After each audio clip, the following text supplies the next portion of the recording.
Sai Institutions, where world-class education in an affordable price. Admissions நடைபெறுகிறது. Let's cook together. குறைந்த விலை, நிறைந்த தரம். தங்கள் தேவைகள் அனைத்தும் ஒரே இடத்தில். ஜெயச்சந்திரன். ரகங்கள் பலவிதம், ஒவ்வொன்றும் உலகத்தரம். தமிழக உற்பத்தியில் உங்கள் அனுஜ் டைல்ஸ். வேற்று மனிதன் தான் மகன் நம்மோடு மாறுபட மாட்டான். ஆகவே கட்சி என்பது பாதுகாப்பாக நம்முடைய கைக்குள் இருக்கும் என்று பெரிய தலைவர்கள் நினைக்கிறார்கள். அதை பொய்யாக்கி விட்டது ராமதாஸ் அன்புமணியினுடைய சண்டை. என்னுடைய குலசாமி என்று சொல்லுகிறார் மகன், குலசாமி என்று சொல்லி நெஞ்சில் குத்துகிறார்கள் என்று சொல்லுகிறார் ராமதாஸ். நான் செய்த முட்டாள்தனங்களிலேயே பெரிய முட்டாள்தனம் அன்புமணியை மந்திரியாக்கியதுதான் என்று சொல்லுகிறார். 43 வருஷம் நான் உருவாக்கின கட்சியில் ஒரு சில வருஷம் நான் தலைவராக இருக்கிறதுக்கு நீ எனக்கு பர்மிஷன் கொடுக்கணுமா? பாஜகவோடு ஒரு கட்சி சேர்வது என்பது தற்கொலை முயற்சி என்று பொதுவான கருத்து இருக்கிறது. ஏனென்றால் அது ஒரு வகுப்புவாத கட்சி. அதிமுகவோடு சேர்ந்திருந்தால் இவர்கள் 2 பேருடைய வாக்கு எண்ணிக்கையும் கூட்டினால் அதிமுக 7 எம்பி வெற்றி பெற்றிருப்பான். இவர்கள் 3 எம்பி வெற்றிருப்பார். 10 எம்பி ஸ்டாலினும் குறைந்திருக்கும். அப்படி செய்யாமல் இவர் போய் செய்த முடிவு, இவருடைய மனைவியும் தோற்று போனால் ஒருவரும் வரவில்லை. அதையும் தான் அவர் சொல்கிறாரு சார். இவர் சௌமியா அன்புமணிக்கு நான் சீட்டு கொடுக்கல, இவர் காலில் வந்து கெஞ்சனை நான் தாவேக்கா கூட கூட்டணி குறித்து இதுக்கப்புறம் பேசணும், இது வரைக்கும் பேசலை, இதுக்கப்புறம் பேசுவோம். இந்த வைப்பார்கள் எல்லா எதிரணியும் ஒன்றாக ஆகிவிடும். இவர்கள் தனித்து நின்று 3வது அணியாக வாக்கை பிரிப்பது என்பது நடக்காது. அது திமுக வெற்றி பெறுவதற்கு தான் உதவும். ஆகவே இவர்கள் எல்லோரும் ஒருமித்து சென்று விடுவார். யார் சார், யார் என்னென்ன கட்சிக்கு? இல்லை, அதிமுக, பாமக, தாவேக்கா இது போன்ற கட்சிகள் எல்லாம் இணைவதற்கான வாய்ப்புகள் அதிகம்.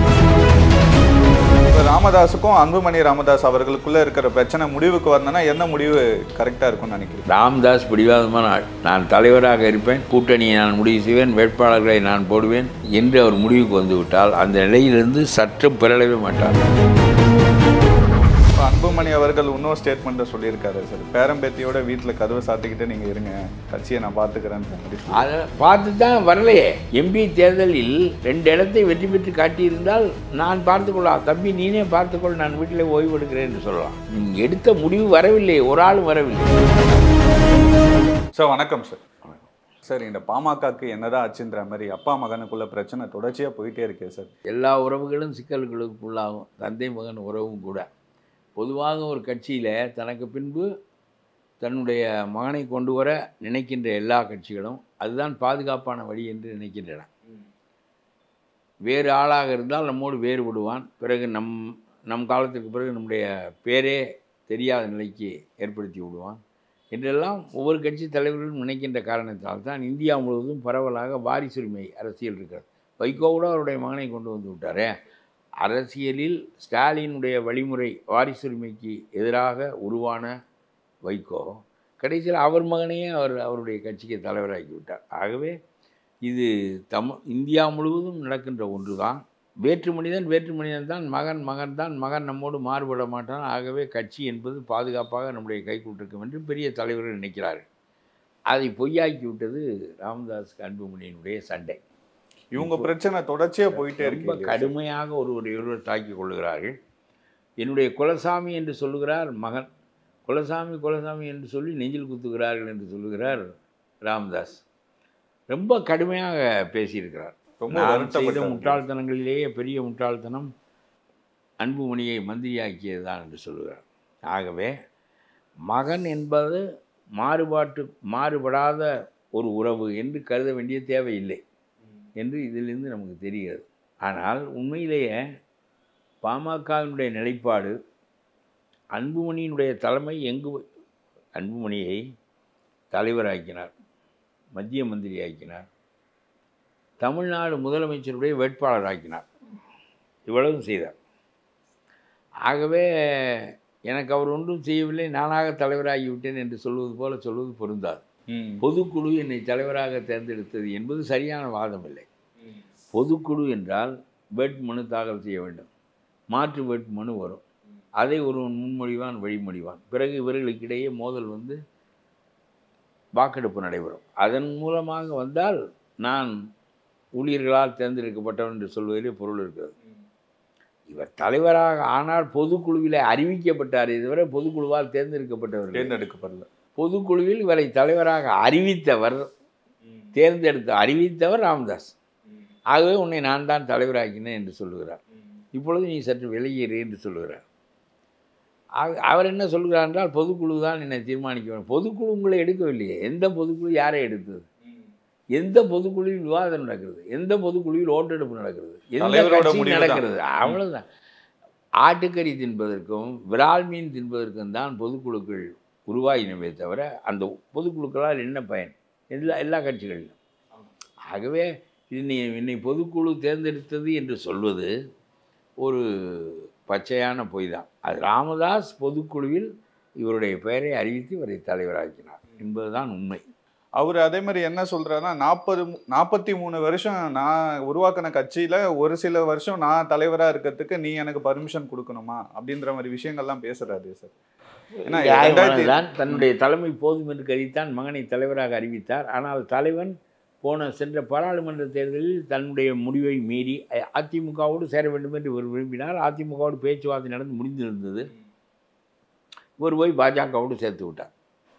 பாஜகவோடு ஒரு கட்சி சேர்வது என்பது தற்கொலை முயற்சி என்று பொதுவான கருத்து இருக்கிறது. ஏனென்றால் அது ஒரு வகுப்புவாத கட்சி. முஸ்லீம்கள் ஓட்டு போட மாட்டார்கள். 12% முஸ்லீம்கள் பிறப்பிலேயே பகையாகி விடுகிறார்கள். மோடிக்கு எதிராக இருக்க இந்த மைனாரிட்டி ஓட்டு இல்லை என்றால் ஸ்டாலின் ஒரு முறை கூட வெற்றி பெற மாட்டார். ஏனென்றால் மோடிக்கு எதிராக இவர்கள் பேசுகிறார்கள். ராகுலோடு இவர் இருக்கிறார். ராகுல் மோடிக்கு எதிரானவர். அவர் ஒருவர்தான். இவர் வாஜ்பாயோடு சேர்ந்து விட்டு வந்தவர்கள் தான் இவர்களெல்லாம். திமுகவெல்லாம் வாஜ்பாயோடு சேர்ந்து அவருடைய மந்திரி சபையில் மந்திரியாக இருந்துட்டு வந்தவர்கள் தான். இது ஒன்றும் பத்தினிகள் இல்லை. ஆனால் காங்கிரஸும் கம்யூனிஸ்ட் கட்சியும் எப்பொழுதும் பாஜகவோடு சேர்ந்ததில்லை. இவர்கள் காங்கிரஸோடு சேர்ந்திருக்கிற காரணத்தினால் திமுக இவர்களோடு சேர்ந்து நிற்கிறது.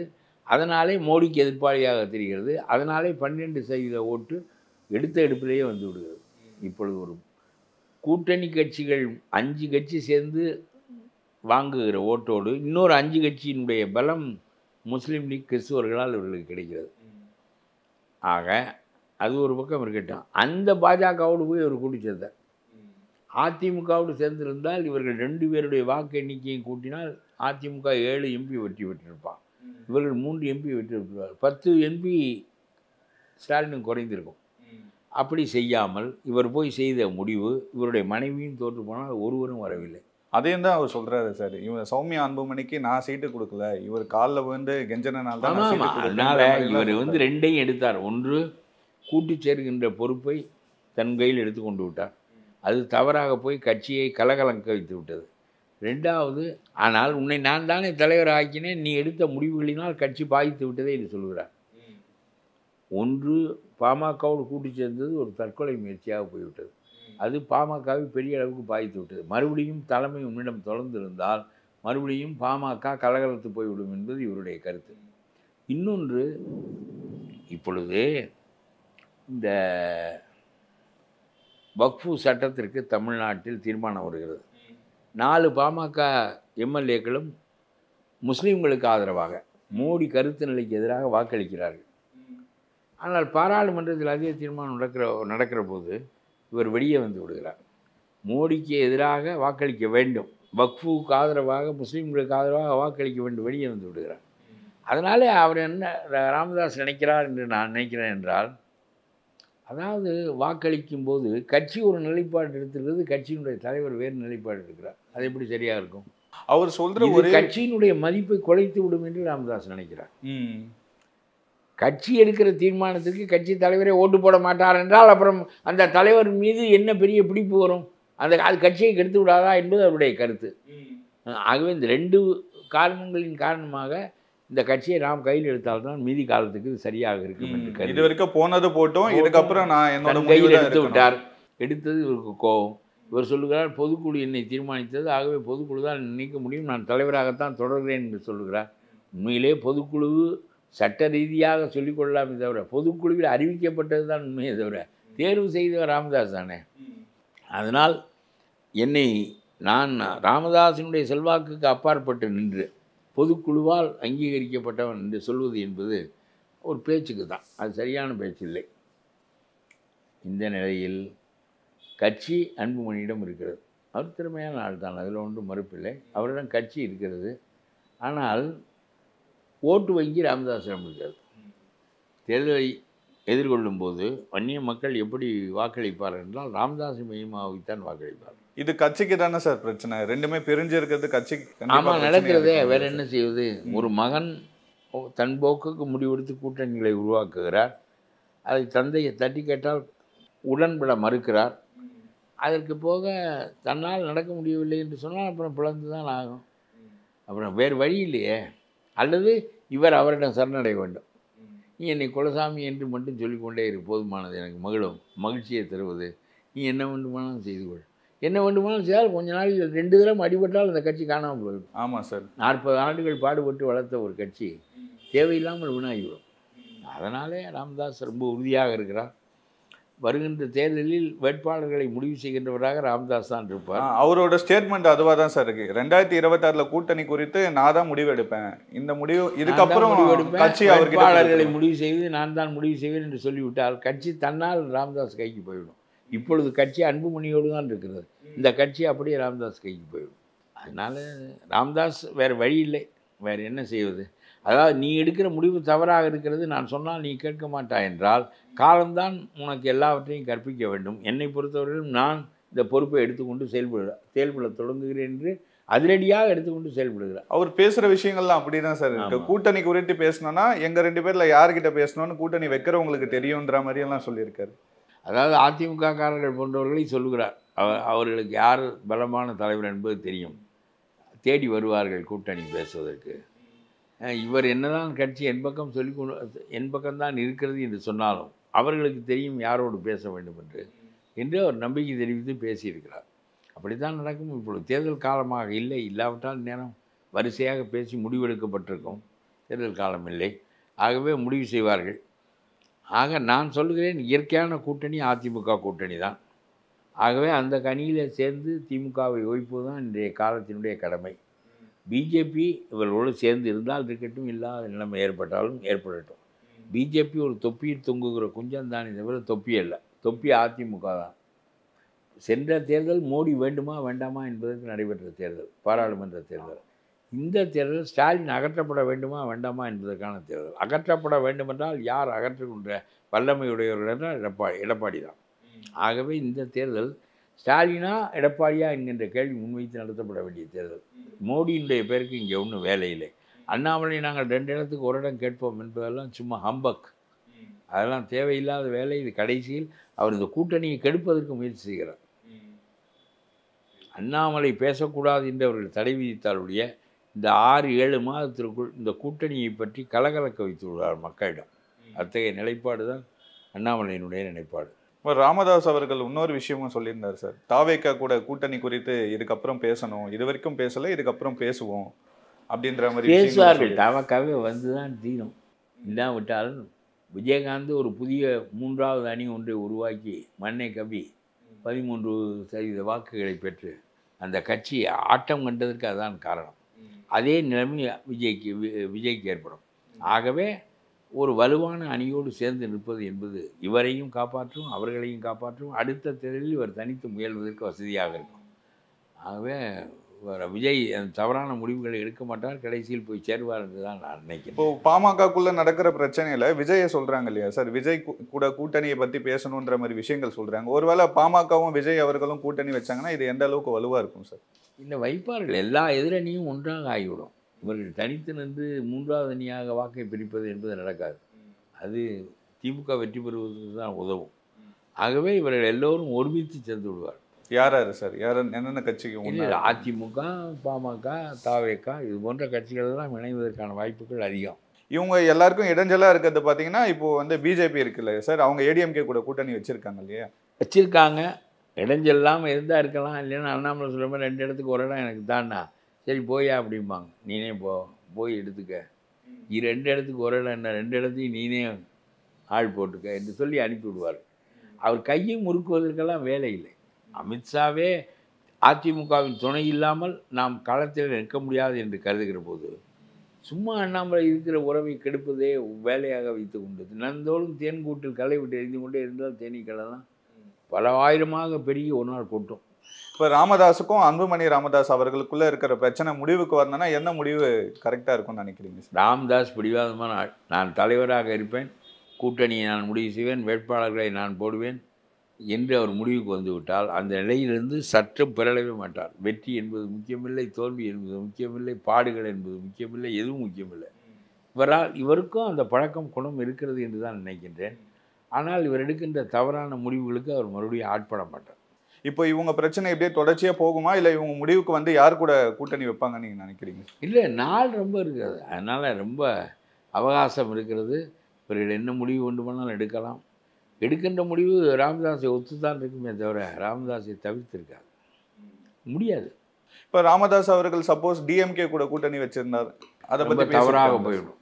ராமதாஸ் திமுகவோடு கூட்டணி வைத்தால் அது பெரிய தற்கொலை முயற்சியாக ஆகும். ராமதாஸ் அத்தகைய தவறுகளை செய்யக்கூடியவர்கள். ஏன்னா அவர் பிஜேபி கூட்டணி வேணான்னு சொல்றதுக்கு அப்புறம் இல்லை, பிஜேபி கூட்டணி என்பது தேர்தல் காலமாக இருந்தால் கூட மோடியினுடைய ஆட்சி மீண்டும் வரக்கூடாது என்பதற்காக நான் மோடியை எதிர்க்கிறேன் என்று சொல்வது கூட ஒரு விதத்தில் புரியும். இப்பொழுது நடைபெறுகின்ற தேர்தல் மோடியா ஸ்டாலினா என்கின்ற தேர்தல் இல்லை, ஸ்டாலின் வேண்டுமா வேண்டாமா என்கின்ற தேர்தல். ஸ்டாலின் வேண்டாம் என்றால் எடப்பாடி தான் எதிர்த்து நிற்கின்றார். ஆகவே எடப்பாடி தான் அந்த இடத்திற்கு வர வேண்டும் என்பதற்கான தேர்தல் நான். இதில் மோடியெல்லாம் பின்வரிசைக்கு வர வேண்டியதுதான். ஆகவே மக்கள் இது பிஜேபி தன்னை முன்னிறுத்தி கொள்ளாமல் ஒழுங்காக ஏடிஎம்கே நிற்க விட்டு பல பேரை கூட்டிச் சேர விட்டு அடித்தால் நிச்சயமாக அதிமுக வென்றுவிடும். அது இல்லாமல் போட்டு குழப்படி செய்து கொண்டு அண்ணாமலை போன்றவர்களை விட்டு கொண்டு 3 இடத்திற்கு 2 இடம் தர வேண்டும், 3 இடத்திற்கு 3 இடமுமே தர வேண்டும் என்றெல்லாம் பேசிக்கொண்டு தெரிந்தால் அது கூட்டணியை பலமிழக்க செய்துவிடும். அவரை தோற்கடிப்பதற்கட்டும் இவர்களையும் சேர்த்து தோற்கடித்துவிடும். இப்போ அன்புமணி அவர்கள் வந்து நிறைய விஷயங்கள் அவரை பற்றி சொல்கிறாங்க இல்லையா சார்? இவர் வந்து இந்த இடி ரைடுக்கு பயந்துதான் வந்து பிஜேபி கூட கூட்டணி வைக்கிறாரு, இவரை வந்து பயமுத்துறாங்கன்ற விஷயம் தினந்தோறும் எதிர்கட்சிகளை சொல்லுவேன். எவனை சேர்ந்தாலும் இதே தான் சொல்லி கொண்டிருப்பார். பயந்து கையை முறுக்கி கூட்டணி வைத்து விட்டார்கள். அப்புறம் எதுக்கு கையை முறுக்குகிற ஆற்றல் அவர்களுக்கு இருக்கிற போது எடப்பாடி ஒரு முறை நான் இவரோடு கூட்டில்லை என்று சொல்லி வெளியே நிற்க வேண்டிய கட்டாயம் என்ன இருக்கிறது? முஸ்லீம்கள் இந்த பக்கம் திரும்ப மாட்டேன் என்கிறார்கள். அதன் காரணமாகவும் இவர் சரி தொலையட்டும், அவன் ஒரு 5% வாக்கு வைத்திருக்கிறான், அவனிடம் போவோம். முஸ்லீம்கள் சிறுபான்மையினர் 12% வாக்கு வைத்திருக்கிறவர்கள். நான் பிஜேபியோடு சேரவில்லை என்று சொல்லி இவர் தனித்து நிற்கின்ற போதும் சோதனைக்காக ஒரு 10 பேர் கூட போடுவதில்லை. அதனால் அவனும் போட மாட்டான், இவனையும் விட்டுட்டு என்ன செய்வது என்கின்ற எண்ணம் தான் இவர்களுக்கு ஏற்படும். இப்போ அவர் இன்னொரு விஷயம் கூட சொல்லியிருந்தார் சார். கடைசியாக பார்த்தீங்கன்னா அப்பா குருவை மிஞ்சின சிசையும் இருக்கலாம், அப்பாவை மிஞ்சிய மகன் இருக்கக்கூடாதுன்ற மாதிரி விஷயங்கள்லாம் சொன்னார் சார். அன்புமணி அவர்கள் வந்து நான் பிடித்த முயலுக்கு 3 கால் என்று பிடிவாதமாக இருக்கிறாரு, அந்த மாதிரி விஷயம்லாம் சொல்கிறாரு. இது எப்படி சார் முடிவு? அது சரி, குருவை மிஞ்சிய சீடர்கள் இருக்கிறார்கள் நிறைய பேர். பிளேட்டோவை மிஞ்சிய சீடன் தான் அரிஸ்டாட்டில். ஆனால் தந்தையை மிஞ்சிய என்றால் தந்தை என்பவர் வெறும் தந்தை மகன் உறவில்லை அவர்களுடைய குடும்பத்தில். அரசியல் இருக்கிறது, கட்சி இருக்கிறது. ஆகவே அந்த கட்சியில் அவர் தனித்து முடிவெடுக்க வேண்டிய நிலை ஏற்படுமானால், இப்போ ஒரு குடும்பம் சம்பந்தமாக ஒரு நிலத்தை விற்கலாம் என்று ஒருவர் சொல்லுகிறார், விற்கக்கூடாது என்று இன்னொருவர் தகப்பனார் விற்கக்கூடாது என்று சொல்கிறார். 2 பேருக்கும் இடையில் இருக்கிற வேற்றுமை ஒரு குடும்பத்தை மட்டுமே பாதிக்கக்கூடியது. ஆனால் இந்த விஷயம் அப்படி இல்லை, இந்த நாட்டையே பாதிக்கக்கூடியது. அதனாலே மகன் ஒரு முடிவும் தகப்பன் ஒரு முடிவும் எல்லாம் எடுக்க முடியாது. அது அவருடைய உரிமை என்றெல்லாம் சொல்ல முடியாது. எந்த முடிவு கட்சியை மேம்படுத்துமோ வெற்றியை நோக்கி செலுத்துமோ அந்த முடிவு சிறந்த முடிவு என்பது ராமதாசனுடைய கருத்து. நீ பாஜகவோடு சேர்த்ததின் மூலம் கட்சியை வீழ்த்தி விட்டாய். இந்த கட்சியினுடைய பொறுப்பை நான் எடுத்துக்கொள்கிறேன், இதை வெற்றி முகத்தை நோக்கி நடத்துகிறேன், பிறகு நீ வரலாம் என்று சொல்லுகிறார். கட்சி என்னோடு இருக்கிறது என்று சொல்கிறார். வாக்கு வங்கி அவரோடு தான் இருக்கிறது. ஆகவே வெறுங்கட்சியை வைத்துக்கொண்டு ஒன்றும் செய்ய முடியாது. ஒரு காலத்தில் பழைய காங்கிரஸிலும் கட்சி இருந்தது. காங்கிரஸ் என்பது காமராஜர், எஸ்கே பாட்டீல், அதுல்யா கோஷ், மொரார்ஜி தேசாய் போன்றவர்களின் கையிலே, நிஜலிங்கப்பா போன்றவர்களின் கையிலே காங்கிரஸ் இருந்தது. தேர்தல் நடந்தது, காங்கிரஸ் காணாமல் போய்விட்டது. எல்லா வாக்குகளும் இந்திரா காந்தியை நோக்கி போய்விட்டன. 2/3 பெரும்பான்மையை பெற்றார். குவிட் பாவர்ட்டி என்ற ஒரு முழக்கத்தை வைத்து. ஆகவே கட்சியை வைத்திருந்தவர்கள் தோற்றார்கள். கட்சி இல்லாத இந்திரா காந்தி வெற்றி பெற்றார். அதற்கு பிறகு கட்சி உண்டானது, வெற்றி பெற்றார். அந்த சமயம் தெரிந்து கருணாநிதியும் ஆட்சியை கலைத்து விட்டு நின்ற காரணத்தினாலே தான் மறுபடியும் 184 இடங்களுக்கு வர முடிந்தது. இந்திரா காந்தியினுடைய அலை இல்லை என்றால் கருணாநிதி காணாமல் போயிருப்பார். அதனால மக்கள் யாரோடு இருக்கிறார்கள் என்பதுதான் முக்கியம், கட்சி யாரோடு இருக்கிறது என்பது. அப்படி பார்த்தா பாமக கட்சியோட அடையாளம் பார்த்தீங்கன்னா அன்புமணி அவர்கள் தானே சார். இதுக்கப்புறம் ஃபியூச்சரில் அவர் தான் அவர் பொறுத்திருக்க வேண்டுமே. நான் சொல்கிறேன், ராமதாஸ் பேரனையும் அரசியலிருந்து நீக்கிவிட்டு, அதாவது நான் ஒரு தவறு செய்து விட்டேன், என்னுடைய குடும்பத்தினரை அரசியலில் தலைமை ஏற்கும்படி செய்து விட்டேன், அது நான் செய்த பெரிய தவறு என்பது அவருடைய கருத்தானால் மூந்தனையும் தள்ளிவித்து விட வேண்டும். யாராக இருந்தாலும் கட்சியில் பாடுகளுக்கு ஏற்ப, முயற்சிகளுக்கு ஏற்ப மேலே வாருங்கள், நான் யாருக்காகவும் பரிந்துரைக்க மாட்டேன் என்று சொல்லி ஒரு நடுநிலையாளராகவே இருக்கலாம். அவர் அந்த அரசியலிருந்து கற்றுக்கொண்டேன், நான் மக்களுக்கு கொடுத்த சத்தியத்தை மீறினேன் என்று அன்புமணியை பதவிக்கு கொண்டு வந்ததன் மூலம் சத்தியத்தை மீறினேன் மாதிரி அவருக்கு கொண்டு வர வேண்டாம். சத்தியத்தை நீங்கள் மீறினால் மீண்டும் பேரனையும் வெளியே தள்ளி மீண்டும் அந்த சத்தியத்தை நிலைநிறுத்தி விடுங்கள். இப்போ அன்புமணி அவர்கள் இன்னொரு ஸ்டேட்மெண்ட்டை சொல்லியிருக்காரு சார், பேரம்பேத்தியோட வீட்டில் கதவை சாத்திக்கிட்டே நீங்கள் இருங்க, கட்சியை நான் பார்த்துக்கிறேன்ற மாதிரி. அதை பார்த்து தான் வரலையே. எம்பி தேர்தலில் 2 இடத்தை வெற்றி பெற்று காட்டியிருந்தால் நான் பார்த்துக்கொள்ளலாம், தம்பி நீனே பார்த்துக்கொள், நான் வீட்டில் ஓய்வு எடுக்கிறேன் என்று சொல்லலாம். நீங்கள் எடுத்த முடிவு வரவில்லை, ஒரு ஆளும் வரவில்லை. அதுக்கான வாய்ப்பு அவர் கொடுத்தாரு. கொடுத்தார்ல, அந்த மீறி எடுத்துக்கொண்டீர்கள், அந்த வாய்ப்பை அவர் கொடுத்தார். அது ஒன்றுக்குமே பயனில்லாமல் போய்விட்டது, தோல்வியடைய வைத்து விட்டது. 2வது, ஒரு எம்பி ஆக்குகிறான் நான் ஏடிஎம்கே ராஜ்யசபாவில், அப்புறம் அவனையே எய்த்து கொண்டு மறுபடியும் அந்த பக்கம் போவது என்பதெல்லாம் ஒரு நிலையாக இல்லை. யாரால் நம்முடைய கட்சி தொடர்ந்து வெற்றி பெறுகிறதோ, யாரால் நாம் ராஜ்யசபா உறுப்பினர் பதவி அடைகிறோமோ அவர்களையே எய்த்து பிஜேபியோடு போய் சேர்வது என்பது என்ன, எந்த நியாயத்தை சேர்ந்தது? அதனாலே தான் இது இன்றைக்கு கேள்விக்கு உள்ளாகி இருக்கிறது. ஆகவே பொதுக்குழுவில் ஒரு தேர்ந்தெடுக்கப்பட்டவரும் இல்லை. ராமதாஸ் பொதுக்குழுவில் ராமதாஸால் அறிவிக்கப்பட்டவர். அவரே அறிவிச்சாரு, அவரே வேண்டான்னு சொல்றாரு, அவரே இவ்வளவு வேண்டாம் என்று சொல்லுகிறார், அவ்வளோதான். பார்க்கலாம் சார் என்ன முடிவு எடுக்கிறாங்கன்னு, கட்சி என்ன முடிவுக்கு வருது. ரொம்ப நன்றி sir. Sai Institutions, where world-class education in an affordable price. Admissions நடைபெறுகிறது. Let's cook together. குறைந்த விலை, நிறைந்த தரம், தங்கள் தேவைகள் அனைத்தும் ஒரே இடத்தில். ஜெயச்சந்திரன். ரகங்கள் பலவிதம், ஒவ்வொன்றும் உலகத்தரம். தமிழக உற்பத்தியில் உங்கள் அனுஜ் டைல்ஸ்.